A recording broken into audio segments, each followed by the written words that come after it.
Video game mechanics come in all shapes and sizes. Some are so fundamental that we barely even think about them. Things like movement, camera control, aiming, jumping, or shooting. These mechanics are essential.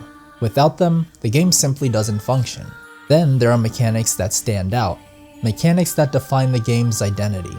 Throwing your hat to possess enemies in Mario Odyssey, painting the world to control territory in Splatoon, flipping gravity itself in Gravity Rush. These are the mechanics players remember. For the past 4 months, I've been working on a game project of my own. It centers around a teenager who discovers he can turn music into power. At first, even I had doubts. Music as combat? Music as a mechanic? That sounds kind of ridiculous, right? But the more I thought about it, the more I realized something important. Music in video games is already powerful. We just don't treat it like gameplay. I've always loved music. I played the trumpet in band class for 6 years and I took 2 years of piano. But despite that, I never really paid attention to music in video games. At least not consciously. Until I played Undertale. That soundtrack made me stop and listen. It made moments hit harder. It made emotions linger longer. And after that, I started noticing the music in some of my favorite games, like Nier Automata and Nier Replicant. Their soundtracks are incredible, but as powerful as they are, they're still mostly reactive. They enhance the experience, but they don't change how you play. So before we go any further, let's define what we mean by a game mechanic. A game mechanic is a fundamental building block of a game's design. It shapes the player's experience and determines how they interact with the game world. Today, I'm going to look at 3 of my favorite games and analyze how they use music not just as atmosphere, but as mechanics. Systems that shape player behavior, decision making, and engagement. And what's interesting is that these 3 games all approach music very differently. First up, League of Legends. League is one of the most popular MOBAs of all time with a massive roster of champions, each with their own abilities, identities, and playstyles. When I first got into the game, I gravitated towards the support role, and one champion in particular, Sona. Sona is a support champion who uses music and magic to heal allies, shield teammates, and damage enemies. On paper, her abilities aren't especially unique. Many champions can heal, buff, or stun. Mechanically, she doesn't stand out all that much. That changes when you look at her ultimate skin, DJ Sona.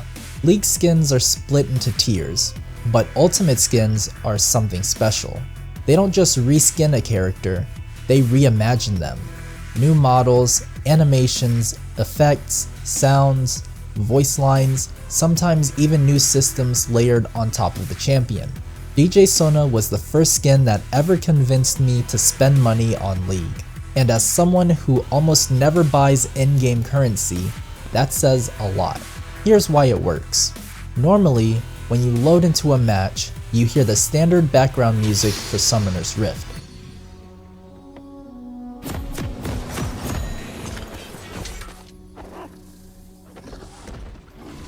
But if DJ Sona is in the game, that music is replaced with something entirely new. Tracks created specifically for that skin.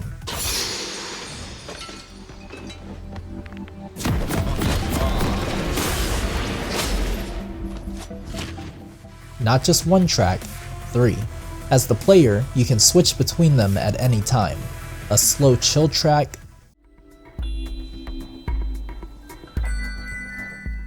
a high energy dance track,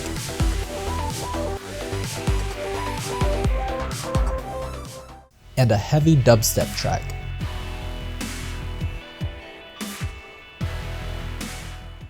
As the match progresses and Sona levels up, the music evolves. New layers are added. The tempo ramps up. The more abilities you use, the more intense the music becomes. And when you activate your ultimate, the track hits its peak. Everything drops together in a final surge. Here's the important part. None of this changes Sona's stats. There's no damage increase, no hidden buffs, no competitive advantage. but it feels powerful. The music communicates momentum. It makes escalation audible. It reinforces flow. Even though the mechanic is optional, and even though other players don't have to hear it, it gives the player a sense of control and pressure that goes beyond raw mechanics. This is music as experiential feedback. It doesn't change how the game is played, but it changes how the game feels.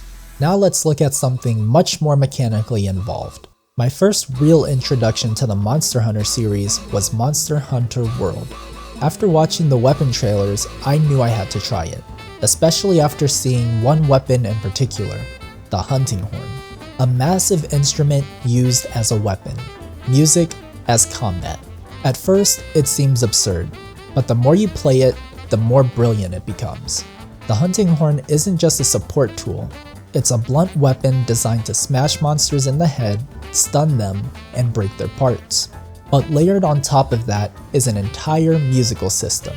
Each hunting horn has a set of colored notes. By performing attacks in specific sequences, you line up songs. Each song provides buffs: movement speed, attack power, defense, health regeneration, and more. You can store up to 3 songs at once. You can play them individually or chain them together. You can even use an encore mechanic to replay all stored buffs at once, extending their duration and increasing their effectiveness. But here's the key: you have to earn those buffs in combat. Playing songs locks you into animations. If you get hit, roll, or mistime your positioning, the song cancels. You're constantly weighing risk versus reward. Do you commit to finishing a song now, or wait for a safer opening? On top of that, buffs often have tiers, like attack up small and attack up large.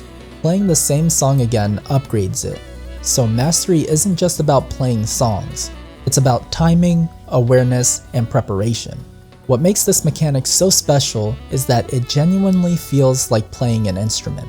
You're reading patterns, maintaining rhythm, managing timing, and improvising based on the monster's behavior and your team's needs. Music here isn't just feedback, it's decision making. Finally, let's talk about Warframe. Warframe is one of the first games that truly stuck with me. It was free, it kept evolving, and it felt like I was growing alongside it. Over time, the game expanded massively in story, scale, and systems. At the core of Warframe are the Warframes themselves. Space Ninja combat suits, each with 4 abilities and a completely unique playstyle. Out of the entire roster, one Warframe stands above the rest when it comes to music: Octavia. Octavia doesn't just use music as a theme, she uses it as a requirement. Her abilities are built entirely around rhythm. Mallet creates a rhythmic damage pulse that scales based on enemy fire. Resonator rolls through enemies, drawing them into Mallet's range. Metronome grants buffs, but only if you perform actions in time with the beat. You can jump for a speed boost, crouch for invisibility, fire for multi-shot, and melee for bonus damage. Her 4th ability amplifies all of this based on sound intensity, doubling damage and range. But what truly sets Octavia apart is the mana chord. Players create her music themselves. Percussion controls Mallet's rhythm. Bass plays with resonator. Melody drives metronome. If you only use one ability, that's the only part of the song you'll hear. You aren't just reacting to music, you're authoring it. And other players respond to your rhythm. They crouch to your beat. They time their movements to something you created. This is music as input validation. Music as player-authored mechanics. Out of all 3 of the games mentioned today, this is the most direct integration of music into gameplay, and one of the most ambitious systems I've seen. I wanted to study these mechanics because music has always been the core focus of my project. From the very beginning, the goal was to explore what it means for music to be more than background, to be something the player actively engages with. I set a 4-month time frame to build that idea into a playable experience, and now that those 4 months are over, this video serves as a reflection on that process. Looking back, analyzing these games helped me better understand the different roles music can play in gameplay. In League of Legends, music enhances the player's emotional experience without altering mechanical outcomes. In Monster Hunter, music becomes a layer of decision-making woven directly into combat. And in Warframe, music transforms into a system the player authors, reads, and performs against. Each of these approaches reinforce something important for me as a designer. There isn't a single correct way to implement music as a mechanic. What matters is intention. Music can communicate momentum. It can introduce risk and mastery.